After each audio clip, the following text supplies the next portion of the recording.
কারণ বিসমিল্লাহির রহমানির রহিমের মধ্যে আল্লাহর তিনটা নাম, একটা জাতি নাম আল্লাহ, দুইটা সিফাতি নাম, একটা রহমান আর একটা রহিম। আমার আল্লাহ ডাক দেয় ও আযাবের ফেরেশতারা, একটা মাসুম বাচ্চা যে আমাকে রহমান বলে, একটা মাসুম বাচ্চা যে আমাকে রহিম বলে, আমি কি এত নির্দয়, আমি কি এত নিষ্ঠুর, তার বাবাকে কবরে আযাব দিতে পারি, তার আযাব বন্ধ কইরা দে, মাসুম বাচ্চার উসিলায় তারে আমি মাফ করে দিলাম। আলহামদুলিল্লাহ الحمد لله نحمده ونستعينه ونستغفره ونؤمن به ونتوكل عليه ونعوذ بالله من شرور أنفسنا ومن سيئات أعمالنا من يهده الله فلا مضل له ومن يضلله فلا هادي له ونشهد أن لا إله إلا الله وحده لا شريك له ونشهد أن سيدنا وحبيبنا ومولانا محمدا عبده ورسوله أرسله بالحق بشيرا ونذيرا وداعيا إلى الله بإذنه وسراجا منيرا أما بعد فأعوذ بالله من الشيطان الرجيم بسم الله الرحمن الرحيم واتقوا يوما ترجعون فيه إلى الله ثم توفى كل نفس ما كسبت وهم لا يظلمون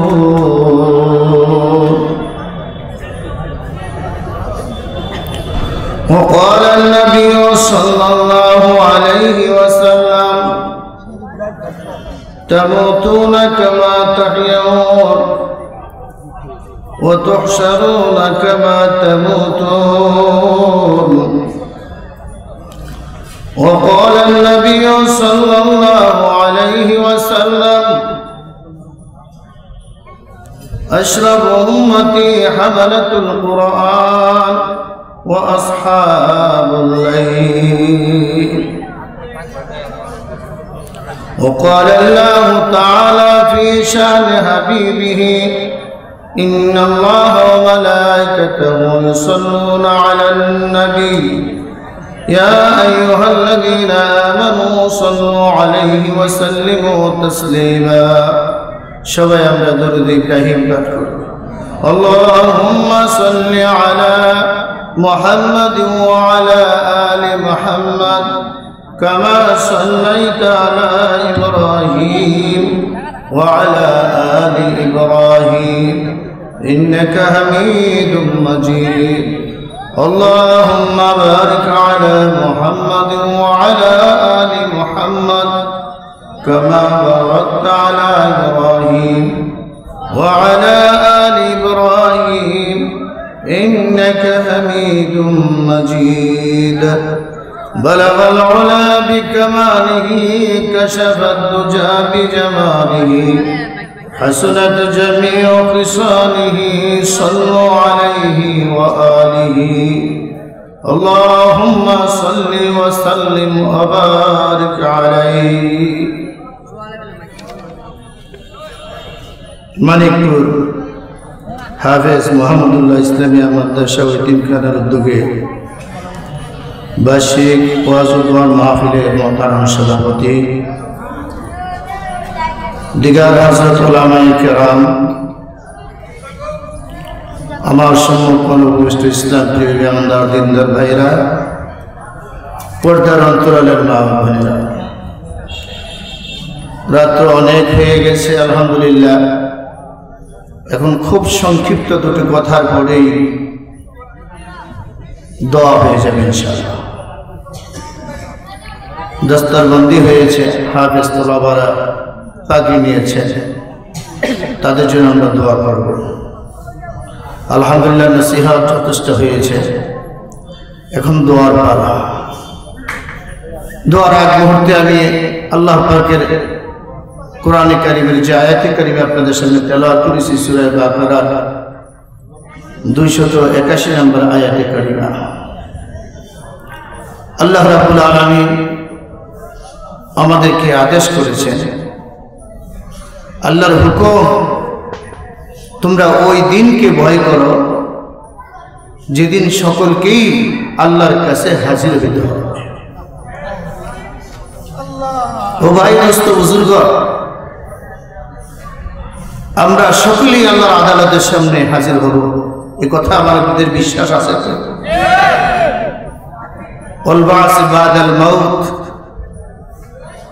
মৃত্যুর পরে পুনর্জীবনের উপরে বিশ্বাস রাখা এটা ফরজ।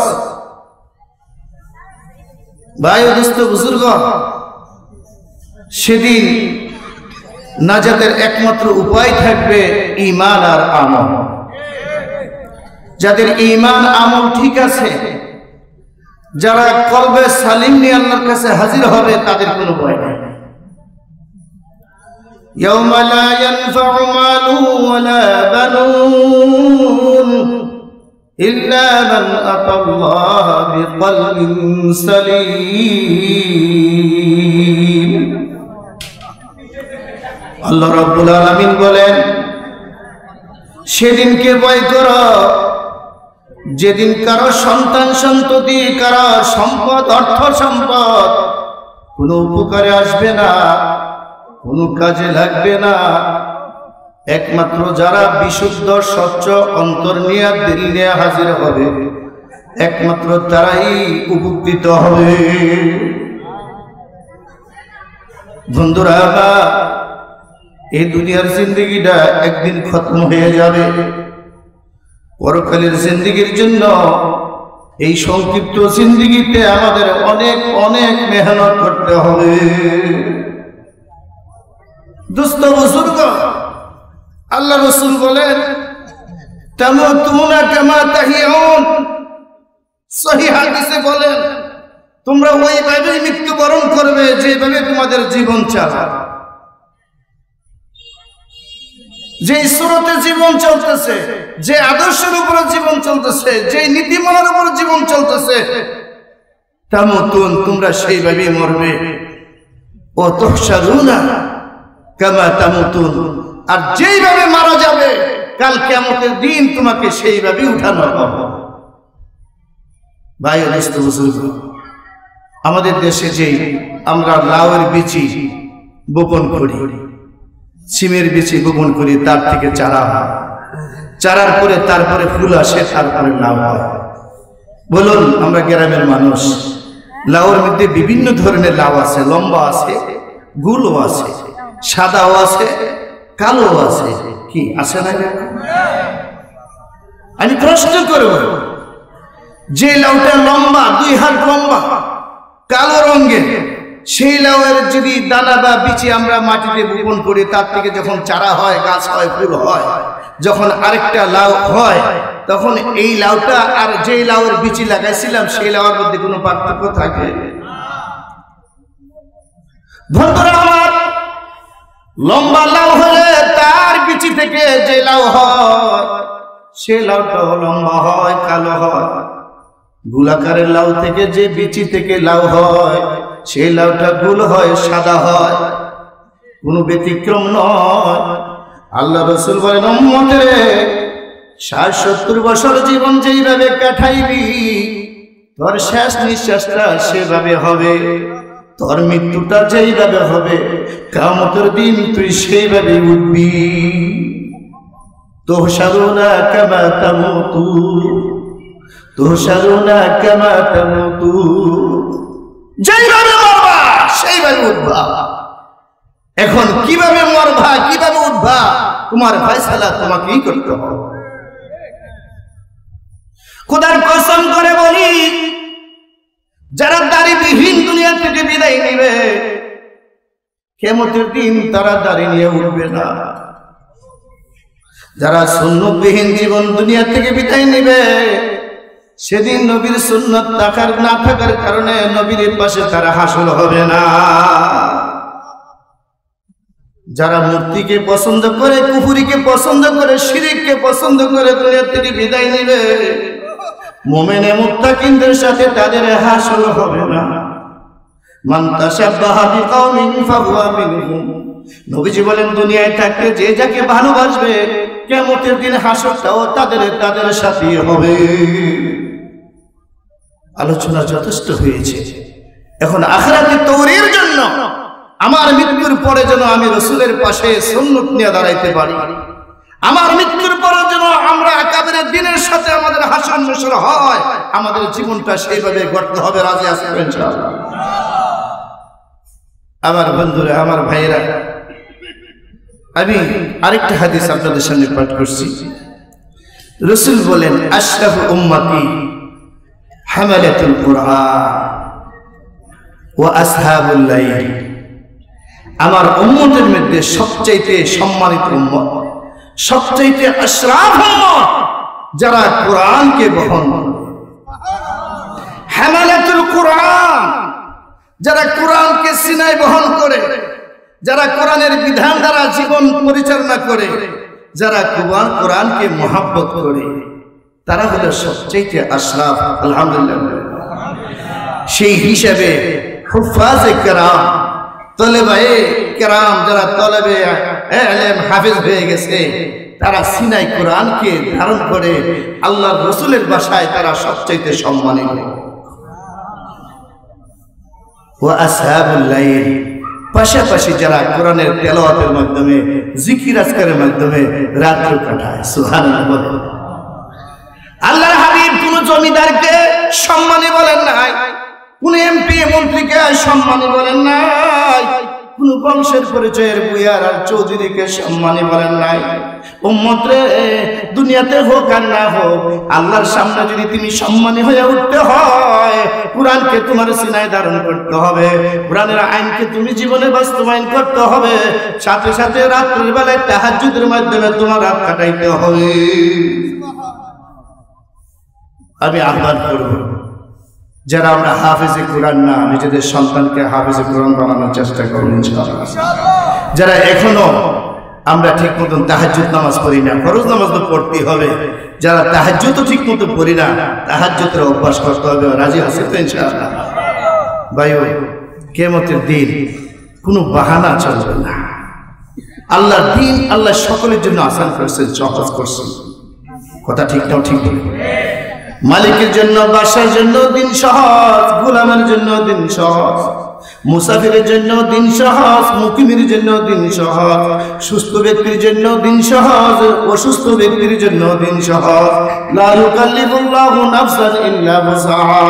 যে যেখানে আছো, যে যে সামর্থ্য নিয়ে আছো, সেই সামর্থ্য অনুযায়ী দিনকে মানো। কথা ঠিক না? ঠিক বলে। এই জন্য কিয়ামতের দিন আপনাদের কষ্ট হতেছে। আমি ঢাকার থেকে অনেক কষ্ট করে আসছি, যদি দুটো কথা আপনাদের সামনে না রাখি আমার মনে হতো তৃপ্তি আসবে না। কথা ঠিক না? মাহফিল তো বাৎসরিক সভা, এটা আমি অনুরোধ করবো প্রশাসন লোক যারা আছেন, যেহেতু আমরা ঢাকার থেকে মুসাফির মানুষ, দোয়া কবুল হবে, একটু সময় তো আমাদেরকে দিতে হবে। কিয়ামতের ময়দানে রব্বুল আলামিন যখন আদালত কায়েম করবে, রে বন্ধুরা আমার, খেয়াল করে শুনেন হাদিসের কথা। একজন ধনী লোককে যখন আল্লাহ তাআলা পাত্র করবেন, ধনী বলবেন, আল্লাহ গো, অনেক অর্থ সম্পদ ছিল, তার পিছনে সময় দিতে গিয়ে তোমার ইবাদত করতে পারি নাই। এমন ধনী আছে? কোটি কোটি টাকা গনতে গনতে রাত্রে 12টা, 1টা, 1টা, 2টা বাজায়। কোথায় যায় তার এশার নামাজ? কোথায় যায় তার ফজর নামাজ? কদর না। ও আল্লাহ, এত টাকার মালিক তুমি বানাইছিলা, ওই সম্পদকে লড়াচড়া করতে করতে, দেখতে দেখতে সময় কেটে গেছে, তোমার গোলামি করতে পারি নাই। আমার আল্লাহ ডাক দিয়ে বলবে, গুনাহগার বান্দা, তুমি মিথ্যা কথা বলছো, অর্থের কারণে তুমি আমার গোলামি করো না, এই কথা তুমি সঠিক বলো নাই, বরং তুমি শয়তানের গোলামি করছো। হযরত ইব্রাহিম আলাইহিস সালামকে আল্লাহ পাক সমীপে হাজির করে দিবে। আল্লাহু আকবার। ইব্রাহিম খলিলুল্লাহ, উনি বড় ধনী একজন নবী ছিলেন। আলহামদুলিল্লাহ বলেন। যারা ধনী লোক এর থেকে শিকার আছে, কিতাবে পেয়েছি, ওনার হাজার হাজার বকরি ছিল। 400 কুকুর ওই বকরিগুলিকে দেখাশোনার জন্য, সংরক্ষণের জন্য পাহারাদারি করত। কুকুর যদি বাগান পাহারাদারি হয়, কুকুর যদি বাড়ি পাহারাদারের জন্য হয়, কুকুর যদি কোনো পশু পাখিকে পাহারাদারি করার জন্য হয়, ওই কুকুর লালন পালন করা যায়। 400 কুকুর কিতাবে পাওয়া যায়। আমার বন্ধুরা, শুধু তাই না, যখন ইসমাইল আলাইহিস সালাম মক্কা নগরীতে মরুভূমিতে যখন উনি বসবাস করলেন, তখন এই জমজমের পানিকে কেন্দ্র করে আবাস, চারিদিক মরুভূমিতে আবাস হয়ে গেল। বিদেশের লোকেরা ওই মরুভূমিতে আইসা ইব্রাহিম ইসমাইল আলাইহিস সালামের জায়গার ভিতরে ট্যাক্স দিয়ে চলতো। এই জন্য ইব্রাহিম আলাইহিস সালাম, ইসমাইল আলাইহিস সালাম মক্কার বিশাল জমিদার ছিলেন। সুবহানাল্লাহ। তাদের দ্বারা আবাদ হচ্ছে। ইসমাইল আলাইহিস সালামের পায়ের লাঠি ঠেলায় জমজমের কূপ, তারপর থেকে আবাদ। কথা ঠিক না? ইব্রাহিম আলাইহিস সালামকে পেশ করে বলবেন, আমার নবী ইব্রাহিম তিনি খলিলুল্লাহ, এক মুহূর্তের জন্য আমি আল্লাহকে ভুলে যাই। কথা ঠিক না? কোরআনে কারীমে আল্লাহ পাক ইব্রাহিম আলাইহিস সালামের প্রশংসা করেছেন। বিভিন্ন জায়গায় ইব্রাহিম আলাইহিস সালামের প্রশংসা করতে গিয়ে বলেন, ওয়াজিবতালা ইব্রাহিম রাব্বুহু বিকালিমাতিন ফাতাম্মাহুন্না। দুনিয়ার মানুষ রে, আমার খলিল ইব্রাহিমকে আমি বারবার পরীক্ষা করেছি, সব পরীক্ষায় আমার ইব্রাহিম ফার্স্ট ক্লাসে পাস হয়েছে। জানেন তো ইব্রাহিম আলাইহিস সালামের পরীক্ষা কেমনে শুরু হয়েছিল? ইসমাইল আলাইহিস সালামকে জবাই করার জন্য বলছে, দৌড়াইয়া নিয়ে গেছে। হাজেরাকে বনবাস দিতে বলছে, মক্কা নগরে রেখে গেছে। এরকম ভাবে তার অগ্নিকুণ্ডের সামনে আসছে, জ্বালিয়ে দিবে। ফেরেশতারা এসে বলে, হে আল্লাহর নবী, হে খলিল ইব্রাহিম, আমরা রেডি আছি, আপনি খালি হুকুম করবেন। তাহলে নমরুদের আগুন কোথায় নিয়ে ফেলাইবো? ইব্রাহিম আলাইহিস সালাম কয়, কেন কেন? তোমরা আমার উপকার করার জন্য আসছো, আমার মাওলাই আমার জন্য যথেষ্ট। ইব্রাহিম আলাইহিস সালাম আল্লাহর খলিল, এক মুহূর্তের জন্য আল্লাহকে ভুলে নাই। ইন্না সালাতি ওয়া নুসুকি ওয়া মাহইয়ায়া ওয়া মামাতি লিল্লাহি রাব্বিল আলামিন। ইব্রাহিম আলাইহিস সালাম এই কথা বলছেন, আমার জীবন, আমার মরণ, আমার নামাজ, আমার ইবাদত সবকিছু কার জন্য? ক্বালা রাব্বুহু আসলিম, ক্বালা আসলামতু লিরাব্বিল আলামিন। আল্লাহু আকবার। আল্লাহ বলছেন, হে ইব্রাহিম, সম্পূর্ণ আত্মসমর্পণ করো, কমপ্লিট সারেন্ডার করো। সাথে সাথে বলছেন, আসলামতু লিরাব্বিল আলামিন। কে? ইব্রাহিম আলাইহিস সালাম। ইব্রাহিম আলাইহিস সালামের উপমার পরে আর লম্বা কথা সেদিকে যাইতেছি না। এরপরে যে অসুস্থ ব্যক্তি, আল্লাহ পাক যখন তারা পাকড়াও করবে, তুমি নামাজ রোজা করো নাই, আমার গোলামি করো নাই, তো আমি তো অসুস্থ ছিলাম, পারি নাই।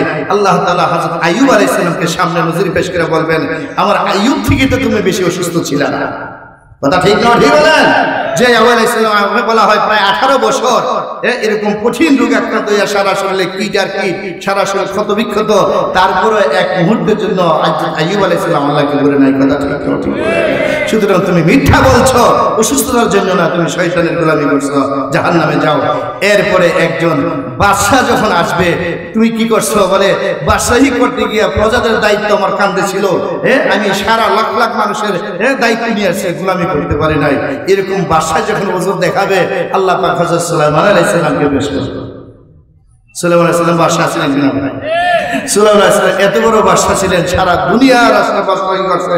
শুধু সারা দুনিয়ারই না, জিন পরি দেব দানব সবার কিছু বাদশাহ ছিলেন। কথা ঠিক না? ঠিক বলেন? সেখানেও বেলা দেখা যায় সুলাইমান আলাইহিস সালাম মুহূর্তের জন্য আল্লাহকে বলে নাই। সুবহানাল্লাহ। এরপরে সর্বশেষ একটা গরিব মানুষ, এই গরিব মানুষের জন্য আল্লাহ তাআলা তার আদালতে হাজির করবে। আল্লাহ গরিব ছিলাম, রিক্সা চালাইছি, ভ্যান চালাইছি, খেতে খাইছি, নামাজ রোজা কোন সময় করবো সময়ই তো পাই না। এমন গরিব আছে কিনা? আমরা যখন রিক্সায় উঠি জিজ্ঞাসা করি, ভাই নামাজ ঠিক মতো পড়ো তো? ভাই বলে, হুজুর বললেন না, পেটের জ্বালায় আর নামাজ রোজা করবো কোন সময়, কোথায় রিক্সা রাখি, কোথায় ভ্যান রাখি, কোথায় গাড়ি রাখি, আমরা পারি না। আল্লাহ যদি মাফ করে, এই কথা বলে কিনা? আমার বন্ধুরা, ওই গরিব লোকটা যখন উসুর খাই করবেন, আল্লাহ রাব্বুল আলামিন কিতাবে আছে রাহমাতুল লিল আলামিনকে সামনে পেশ করে দিবে। আল্লাহর হাবিব দুনিয়াতে কোনো অর্থ জোগায় নাই, দুনিয়াতে কোনো সম্পদ একসাথে করে নাই। আম্মা জান আয়েশা সিদ্দিকা বলেন, নবীজির ইন্তেকালের আগ পর্যন্ত 2 বেলা নবীজি গোশত আর রুটি দিয়ে কোনোদিন পেট ভরে খায় না। কথা ঠিক না? শুধু তাই না, কিতাব খুললে দেখা যায় রহমতুল লিল আলামিনের ঘরে একাধারে কয়েকদিন পর্যন্ত চুলায় আগুন ধরে না, চুলায় আগুন নাই, ঘরে খাইতো নাই। হাদিসের কিতাবে আসছে নবীজি যখন 7টা-8টার সময় ইশরাকের নামাজ পড়ে চাষতের নামাজ পড়ে আম্মা জান আয়েশার কাছে আসতেন, আয়েশা কি আছে? রহমতুল লিল আলামিন গো, নবীজি গো ঘরে তো কিছুই নাই। আয়েশা যদি কিছুই না থাকে আমি রোজার নিয়ত করে দিলাম। সুবহানাল্লাহ। কারণ নফল রোজা 10টা-11টা রাত পর্যন্ত নিয়ত করা যায় কিছু না খাইলে। আয়েশা ঠিক আছে আলহামদুলিল্লাহ আমি রোজার নিয়ত করছি। সুবহানাল্লাহ। ঘরে কিছু নাই, রোজা নিয়ত করে রয়েছে। আমার বন্ধুরা শুধু তাই না, একটু লক্ষ্য করে দেখেন খন্দকের যুদ্ধের সময় নবীজি সাহাবায়ে কেরামকে নিয়ে যখন পরীক্ষা করতেছিলেন, যখন এরকম খাল কাটতেছিলেন, মক্কার বিশাল বাহিনী মদিনাকে ঘেরাও করে ফেলছেন, মদিনায় ঢুকতে যাবে। এই জন্য সালমান ফার্সি রাদিয়াল্লাহু তাআলা আনহুর পরামর্শে বিশাল 3.5 মাইল লম্বা 3.5 মাইল লম্বা একটা খাল করলেন। ওই খাল কাটতে গিয়ে নবীজির পেটের মধ্যে ধুই পাথর পড়ছে। আল্লাহ হাবিবের সাহাবীরা খাইতো নাই, পাথর যখন কাটতেছে কষ্ট হয়। কোন সাহাবী বলেন ইয়া রাসূলুল্লাহ ইয়া হাবিবাল্লাহ আর তো পারি না নবীজি, একটু তাকায়া দেখেন পেটের ভিতরে আমাদের পাথর বেঁধেছি। রহমতুল লিল আলামিন চাদর সরাইয়া দিয়ে বললেন ও সাহাবী তোমরা তো তোমাদের পেটের ভিতরে এক একটা পাথর বাঁধছো, আমি নবীর দিকে তোমরা তাকাও, আমি নবীর পেটের ভিতরে 2টা পাথর বাঁধা। এত কষ্ট করছেন, এত অভাবনটন ছিলেন, কিন্তু আল্লাহকে মুহূর্তের জন্য। আমার ভাইয়েরা হযরত জাবের রাদিয়াল্লাহু তাআলা আনহু বিশ্ব দেখার পরে হাদিসের কিতাবে আসছে দৌড়ে গিয়ে বলে বিবি রে, খন্দকের যুদ্ধের সময় রাসূলকে পরীক্ষা করতে গিয়ে দেখে আসছে নবীজির পেটে 2টা করে পাথর বাঁধা। ও বিবি ঘরে কি আছে? নবীজিকে আমি দাওয়াত করব দুপুর বেলায়। বিবি ডাক দিয়ে বলে ছোট্ট একটা বকরি আছে, সামান্য কিছু আটা আছে, এছাড়া ঘরে কিছুই নাই। জাবের নবীজিকে ময়দানে এসে খানা খেতে বললেন ইয়া রাসূলুল্লাহ আপনি কয়েকজন সাহাবী নিয়া আজকে দুপুরের খানা আমি জাবেরের বাড়িতে খাইবেন। দাওয়াত দিয়ে দিলেন। আমার বন্ধুরা নবীজি খুশি হইয়া আমার ভাইয়েরা 1000 সাহাবী কাজ করতেছিলেন, 1000 সাহাবীদেরকে জাবেরের সামনে দাওয়াত দিয়ে দিলেন, জাবের তোমাদের সকলের জন্য দুপুরের খানার আয়োজন করবে। সুবহানাল্লাহ। জাবের দিচ্ছেন নবীজিকে, আবু বকর ওমর ওসমান আকাবের সাহাবীরা কয়জন নিয়ে যাবেন? নবীজি সবাই 1000 দাওয়াত দিয়ে দিচ্ছেন। হযরত জাবের দৌড়ে গিয়ে বলেন বিবি রে, একটা ঘটনা তো ঘটে গেছে যে আমি তো চুপে চুপে নবীজিকে বলছি, কিন্তু নবীজি তো 1000 সাহাবীর দাওয়াত দিচ্ছেন, এখন কি হবে উপায়? ও বন্ধুরা আমার মা বোনেরা যারা শুনতেছেন রাগ করে নাই, বলতেছেন নবীজি যখন বলছেন আল্লাহর রহমত, আল্লাহর নবী রাহমাতুল লিল আলামিন এটা ব্যবস্থা করেন। সুবহানাল্লাহ। কোন রকমের খারাপ বলে নাই, আপনি চিন্তা করেন না ব্যবস্থা হয়ে যাবে। গিয়া বলে যাবে যে আটাগুলি খামির করছো এই আটাগুলি আনো। নবীজি রহমতের লালা লাগাই দিলেন যে এখন রুটি বানাইবা, লালা দিয়ে দিলেন যে যে গোস্তটা তুমি একসাথে করছো এই গোস্তটা আমি একটু বরকত দেওয়ার পরে তারপরে দেওয়া হবে। নবীজি বরকত দিয়ে দিলেন, তারপরে গোস্ত বিলীন করা হলেন। কয়েকজন সাহাবীরা বললেন তোমরা একসাথে খাইতে থাকো, একটা হাড্ডিকেও চাবাইয়া ঘুরা ফিরো না, তোমরা খাইতে থাকো। ও বন্ধুরা ছোট্ট একটা বকরির বাচ্চা সামান্য আটা ছিল, ওই খামির থেকে যে রুটি হয়েছে 1000 সাহাবায়ে কিরাম পেট ভরে গোশত দিয়ে খাইলেন। এরপরে রাহমাতুল লিল আলামিন দেখলেন এখনো যেই গোশত পাতলা সেই পাত্রে সেই গোশত রয়েছে, এখনো যে রুটি সেই রুটি রয়ে গেছে। শুধু তাই না, কিতাবে আছে রাহমাতুল লিল আলামিন সেখানে মুজিজা প্রকাশ করেছেন। জাবেরের একটা মাত্র বকরি ছিল, তার জবাই করা হয়েছে। আল্লাহর হাবিব দুজাহানের বাদশা সবগুলি হাড্ডি একসাথে করিয়া আল্লাহ পাকের হুকুম নিয়া জিন্দা হওয়ার জন্য বললে সাথে সাথে হাড্ডিগুলি একসাথে হইয়া তাজা তরু তাজা বকরিতে পরিণত হয়ে যায়। ভাই অবস্থ বুজুর্গ, আমি কথা লম্বা করব না, এই জন্য গরিব যে সাহাব মানে আল্লাহর আদালতের সামনে উজুর করছিল, রাহমাতুল লিল আলামিনের গরিবের অবস্থা যখন বর্ণনা করলেন তার কোনো জবাব নাই, তাকেও জাহান্নামে যেতে দিয়েছে। কয় শ্রেণীর লোক? 4 শ্রেণীর লোক। হ্যাঁ, প্রথম ছিল কি ধনী। আজকে যারা ধনী, তোমরা আল্লাহর গোলামি করো, তোমরাও তাহাজ্জুদ করো, তোমরাও কোরআন তেলাওয়াত করো, তোমরাও জিকির আজকার করো। আর এটা তেলাওয়াত জিকির আজকার এমনি হবে না, এই জন্য আল্লাহর ওলিদের সোহবতে যাইতে হবে। কথা ঠিক না? ঠিক বলে ভারতবর্ষে, পুরো ভারতবর্ষের একজন বড় বিশাল এক প্রধানমন্ত্রী ছিলেন, ভারতবর্ষের প্রধানমন্ত্রী ছিলেন শামসুল কি আল্লামা আলতামাস, আল্লামা আলতামাস রহমতুল্লাহ, শামসুদ্দিন আলতামাস রহমতুল্লাহ আলাইহি। সুবহানাল্লাহ, সুবহানাল্লাহ, সুবহানাল্লাহ। ওনার ইন্তেকালের পরে সারা ভারতের যারা যারা ছিল সবাই জমা হয়ে গেছে। ওই শামসুদ্দিন আলতামাস রহমতুল্লাহ আলাইহির জানাজা শরীক হওয়ার পরে জানাজার নামাজ কে পড়াবে, কেউ সামনে যাইতেছে না, সবাই দাঁড়িয়ে আছে। তারই খাদেম একটা ছোট্ট চিরকুট, একটা কাগজ সামনে নিয়ে ঘোষণা দিলেন, আজকে উপস্থিত হাজিরিন মুসলিম কেরাম যারা আছেন, আমার হযরত এই কাগজের মধ্যে লিখে গেছেন হযরতের নামাজে জানাজা কে পড়বে। সুবহানাল্লাহ। আমার বন্ধুরা, পিনকোটন একটা নীরবতার ভিতরে যখন হযরত আল্লামা শামসুদ্দিন আলতামাস রাহমাতুল্লাহ আলাইহি গোলাম দ্বারা এক কাগজের পড়া শুনিয়ে দিলেন, আমার হযরতের জানাজা নামাজ সেই পড়াইতে পারবে যার জীবনে একবারও তাহাজ্জুদের নামাজ কাজা হয় না। সুবহানাল্লাহ। যার ফরজ নামাজ জীবনে কাজা হয় নাই, যে ব্যক্তির আসরের আগে 4 রাকাত নফল নামাজও যার ছুটে নাই, যে ব্যক্তি ইচ্ছা করে বেগানা নারীর দিকে কোনো দিক তাকায় না, সুবহানাল্লাহ করে না, তাহাজ্জুদ ছুটে নাই, নামাজ কাজা হয় নাই, আসর নামাজের আগে 4 রাকাত সুন্নতও ছুটে নাই, বেগানা নারীর দিকে তাকায় নাই। আমাদের সমাজে আমরা যদি তালাশ করি খুব পাওয়া যাবে বেশি বেশি, না? এই কথার পরে তো চিন্তা করলো, আচ্ছা তাহাজ্জুদ না সারলাম, কিন্তু সারা জীবন তো তকবীরুল্লাহ নাই, তকবীরুল্লাহ না ঠিকই ছিল, কিন্তু আসর আগে 4 রাকাত সুন্নত তো সারা জীবন করে নাই, বালে বালে করতে গিয়ে, আর মেয়ের দিকে তাকায় নাই, এটা তো আরো কঠিন হয়ে গেছে। কথা ঠিক না? সবাই নীরব। সেখানে ধীরে ধীরে ধীর গতিতে সামনে যে লোকটা গেছিলেন নামাজে জানাজা পড়ার জন্য, পুরা ভারত, পুরা দিল্লির শাসক তখন শামসুদ্দিন আলতামাস রাহমাতুল্লাহ আলাইহি। সুবহানাল্লাহ বলেন না? ইসলাম তো নবী ছিলেন, উনি তো নবী না, কিন্তু ওনার মধ্যে বুজুর্গি, এই ভারতবর্ষের দিল্লির উনি শাসক হওয়ার পরে কোত্থেকে আসলো? ওই আসে আল্লাহর ওলিদের সোহবতে থাকার কারণে। হ্যাঁ, খাজা মাইনুদ্দিন চিশতি রহমতুল্লাহ আলাইহির খলিফা খাজা কুতুবউদ্দিন কাকি বখতিয়ার রহমতুল্লাহ আলাইহির কাছে উনি মুরিদ ছিলেন, আর তার শিক্ষা পাইয়া দীক্ষা পাইয়া শাসন কার্য চালাইছেন, তাহাজ্জুদও পড়ছেন।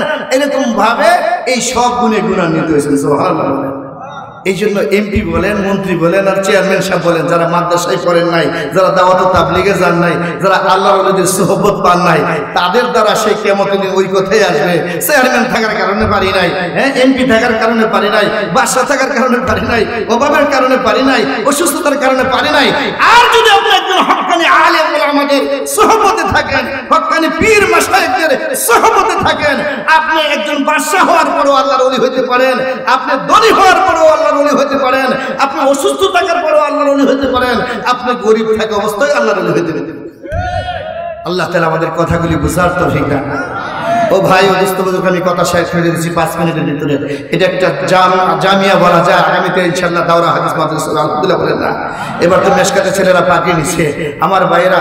হ্যাঁ, ভারতের দেওবন্দ মাদ্রাসার শাইখুল হাদিস সাইদ আহমদ পালনপুরি রহমতুল্লাহ আলাইহি কিছুদিন আগে ইন্তেকাল করছেন। ওনার একটা মাকুলা বয়ান করতেছি যে এই যে বাংলাদেশ সহ যেখানে যেখানে মাদ্রাসাগুলি আছে, এই মাদ্রাসাগুলি হলো ইসলামের দুর্গ। সুবহানাল্লাহ। মুসলমান, আমি বলবো আপনাদের এই বাঞ্ছার পরে এই আশেপাশে যদি একটা পুলিশ বাড়ি থাকে, অথবা র্যাবের অফিস থাকে, অথবা এরকম আর্মিদের ক্যাম্প থাকে, তাহলে আশেপাশে খুব চুরি ডাকাতি হবে। কথা বলেন না কেন? ও বন্ধুরা, আমার একটা পুলিশ বাড়ি থাকলে এলাকায় সাবধান হয়ে যায় চোরের দলেরা, গুন্ডার দলেরা, বদমাশের দলেরা। আমার ভাইরা হাইজেক করতে সাহস পায় না, চুরি করতে সাহস পায় না, ডাকাতি করতে সাহস পায় না, কারণ কাছে পুলিশ বাড়ি ধইরা নিয়ে পাশের রবিশ ধইরা নিয়ে সেজবে। এই জন্য সব ঠান্ডা ঠান্ডা। আল্লামা মরহুম সাইদ পালনপুরি রাহমাতুল্লাহ আলাইহি বলেন, যেখানে মাদ্রাসা থাকে, যেখানে কোরআন সুন্নাহর আলোচনা থাকে, যেখানে মুফতি মুয়াজ্জিমরা থাকে, যেখানে মুহাদ্দিসিনে কেরাম থাকে, সেখান থেকে আমার ভাইরা বেদাত দূর হয়ে যায়, সেখান থেকে শিরক দূর হয়ে যায়, সেখান থেকে ইবলিস শয়তান পর্যন্ত দূরে সরে যায়। মানুষের ঈমানকে হরণ করতে পারে না, মানুষের আমলকে নষ্ট করা যায় না। এই বাঞ্ছারামপুর এলাকার জন্য এটা বিশাল এক পুলিশ বাড়ি, এটা বিশাল এক আর্মি ক্যাম্প। সুতরাং এই মাদ্রাসা যতদিন থাকবে, হক ও হক্কানিয়াত চতুর্দিকে ততদিন থাকবেই থাকবে ইনশাআল্লাহ। শেষ কথা, ইমাম রাজি রাহমাতুল্লাহ তাফসীরে কবিরের মধ্যে এক ঘটনা আনছেন। হযরত মুসা আলাইহিস সালাম রাস্তা দিয়ে হাঁটে যেতেছেন, দেখলেন একটা কবরের মধ্যে আযাব হইতেছে। উনি কিছুদিন পরে আবার ওই রাস্তা দিয়ে যখন মুসা আলাইহিস সালাম আসতেছেন, দেখলেন এখন এর কবরে আযাব নাই, এখন কবরওয়ালা দিব্যি ভালো আছে। সুবহানাল্লাহ। বলতে পারেন হুজুর কবরে খবর, আরে কবরে খবর নবীরা রাখতে পারবে না তো রাখবে কেন? সুবহানাল্লাহ। নবীরা তো এটা মুজিজা, ভবিষ্যৎ উম্মতের জন্য এটা উদাহরণ হয়ে থাকবে, শিক্ষার জন্য ঘটনা হয়ে থাকবে। হযরত মুসা নবী ডাক দিয়ে বলে, রে কবরওয়ালা, যাওয়ার সময় দেখে গেছি তোর কবরে আগুন জ্বলতেছে, তোর কবরে শাস্তি হইতেছে, আর আসার পরে দেখলাম দিব্যি ভালো আছো। তুমি কিভাবে, আগে কেন তোমার শাস্তি হয়েছে, এখন কিভাবে তুমি বড় শান্তি দিয়ে আছো, একটু শোনাও। ডাক দিয়ে বলে, আল্লাহ নবী গো মুসা নবী, জীবনে তেমন কোনো ভালো কাজ করতে পারি নাই, এই জন্য গুনাহ করার কারণে গুনার শাস্তি স্বরূপ কবরে আমার আযাব হইতেছিল, কিন্তু আমার ঈমান ছিল, আমল ঠিক ছিল না, আমলের ত্রুটির কারণে কবরে শাস্তি হইতেছিল। আমার একটা ছেলে সন্তান দুনিয়াতে রেখে আসছি, আমার ছেলেটা আস্তে আস্তে একটু বড় হওয়ার পরে, মুক্তবে যাওয়ার পরে, যখন ইমাম সাহেবের কাছে, মুক্তবে যাওয়ার পরে যখন মুআল্লিম ও কারি সাহেবের কাছে বিসমিল্লাহির রহমানির রহিম সবক নিয়েছে, আমার আল্লাহ আমার ওই মাসুম বাচ্চার জবান থেকে বিসমিল্লাহ উচ্চারণ হইতে দেরি হয়েছে, আমার গুনাহ খাতা মাফ করতে দেরি হয় না। কারণ বিসমিল্লাহির রহমানির রহিমের মধ্যে আল্লাহর তিনটা নাম, একটা জাতি নাম আল্লাহ, দুইটা সিফাতি নাম, একটা রহমান আর একটা রহিম। আমার আল্লাহ দেখ কয়, ও আযাবের ফেরেশতারা, একটা মাসুম বাচ্চা যে আমাকে রহমান বলে, একটা মাসুম বাচ্চা যে আমাকে রহিম বলে, আমি কি এত নির্দয়, আমি কি এত নিষ্ঠুর, তার বাবাকে কবরে আযাব দিতে পারি, তার আযাব বন্ধ কইরা দে, মাসুম বাচ্চার উসিলায় তারে আমি মাফ করে দিলাম। এই জন্য ভাই ও দোস্ত বুজুর্গ, আমাদের আখিরাতে নাজাতের জন্য এই মাদ্রাসার কোনো বিকল্প না। এই জন্য হাফিজি হুজুর রাহমাতুল্লাহ আলাইহি বলছেন, এই ফিতনা ফাসাদের জামানায় এই মাদ্রাসাগুলি, কওমি মাদ্রাসাগুলি, হাফিজিয়া মাদ্রাসাগুলি এক একটা নূহ আলাইহিস সালামের জাহাজ, এক একটা নূহ আলাইহিস সালামের কিস্তি হয়ে আছে। সুবহানাল্লাহ। হযরত মাওলানা বলে গেছে ফিতনা যে কতভাবে আসতেছে, যেই মূর্তিরে দেখলে আমরা ঘৃণা করতাম, সেই মূর্তি আমাদের আজকে মরে মরে ঘরের সামনে সামনে আইনা দেওয়ার ব্যবস্থা করতেছে। কথা ঠিক না? আবার আমাদের এই মোল্লা মুন্সিদের সুরত দইরা এরা আবার সে রাজপথে মিছিল করে, যে মূর্তি আর ভাস্কর্য এক জিনিস না, এরা হুজুররা বুঝে না, এর বাপে বুঝছে, আলেমরা বুঝে নাই। কথা ঠিক না? ঠিক বলে একটা কথা শুনলেন, ভালো করে শুনলেন, হিন্দুরা এরা কালীর নামে গিয়া খাসি বলি দেয় না, পাঠা বলি দেয় কালীবাড়ি নিয়ে। এই হিন্দু মোটামুটি তারা এটা পূর্ণমনি করে দেয়, পাঠা লয়ে যেতেছে কালীবাড়িতে বলি দিতে। এরা শূন্য আগের থেকে 10টা বারবার এরা আগের থেকে তৈরি রয়েছে, যে পাঠাটা বলি দিবে, এটা বলি দেওয়ার আগেই তার থেকে যেভাবে আমরা চিনে নিতে হবে, ডাকাতি করা যাবে না, নেওয়া যাবে না, সে দিবে না, একটা কৌশল অবলম্বন করো। করো কি? সবাই এক কথা করে, কি কথা কথা এক কথা বলে, কি কথা এক কথা। হ্যাঁ, যখন পাঠার হলে বাইর থেকে বের হইল, 100 গজ দূরে একজন দাঁড়াইবি, 200 গজ দূরে আরেক দাঁড়াবি, কালীবাড়ি পর্যন্ত 10 জন দাঁড়ায় দাঁড়ায়, হ্যাঁ রে কি বলবি, চাচা কই যান, বলে দেখো না কই যেতেছি, কালীবাড়ি যেতেছি। কি জন্য যাবেন? এটা বলি দিতে চাইতেছি। আরে কি রে বলি দিবেন? এটা তো কুকুর, আপনি কুকুর নিয়ে বলি দিতে যাবেন? আমরা শুনছি পাঠা বলি দেয়, আপনি কুকুর দিবেন কেন? হ্যাঁ, এক ধমক দিয়া কি না নাম পাঠা, আর তুমি কুকুর, হ্যাঁ জাগাই নাই, পাত্তাই নাই। এরপরে আরো 500 গজ দূরে করে চাচা কই যান, দেখতেছ না কি নিয়ে যাইতেছি, এটা বলে দেওয়ার জন্য। দেখতেছি তো চাচা আপনি নিবেন পাঠা, নিতেছেন কুকুর। একটু আগের মতন এত জাজরা নাই, একটু কমে আছে। হ্যাঁ আমি কি সব অন্ধ, আমি কি দেখি না পাঠানা কুকুর? যাব না হেরো দিল তারাই 3 number 4 number 5 number 6 number 7 number 8 number 9 number 10 number পর্যন্ত গেছে। এর একিন হয়ে গেছে যে আমার চোখ ভুল করতেছে, আমার সিদ্ধান্ত ভুল হচ্ছে।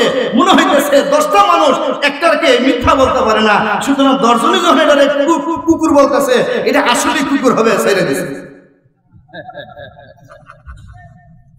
ও ভাই, আমাদের সমাজে একটা কথা আছে, একটা মিথ্যাকে 10 বার বললে, 10 জন বললে এটা সত্য হয়ে যায়। কথা ঠিক না ঠিক?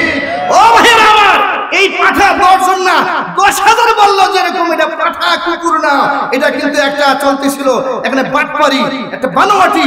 ঠিক আমার বন্ধুরা, এই সমস্ত ছাগল রাস্তায় যদি হাজার হাজার বলে যে মূর্তি আর ভাস্কর্য এক নয়, আমি বলবো তোমরা 1000 লোক বলতে পারো, উলামায়ে কেরাম বলবে এক এক এক, মূর্তি হারাম, ভাস্কর্য হারাম। এই জন্য ভাই ও দোস্ত বুজুর্গ, এই হালাল হারামের তমিজ বুঝতে হলে এই মাদ্রাসা দুর্গ আমাদেরকে কায়েম করতে হবে, বেশি বেশি আলেম তৈরি করতে হবে। সমাজে যদি আলেম বেশি হয়ে যায়, সমাজ থেকে গোমরাহি দূর হবে। কথা ঠিক না ঠিক বলেন? আল্লাহ তাআলা কোরআনকে নূরুম মুবিন বলছেন, নূরুম মুবিন। নবীজি বলছেন সিরাজাম মুনিরা, কোরআনকে বলছেন নূরুম মুবিন। নবীজি হলেন বিশাল চিরাগ, আর কোরআন হলো বিশাল বাতি আর আলো। সেখানে আলো জ্বলবে, অন্ধকার দূর হবে, যেখানে বাতি আসবে অন্ধকার দূর হবে।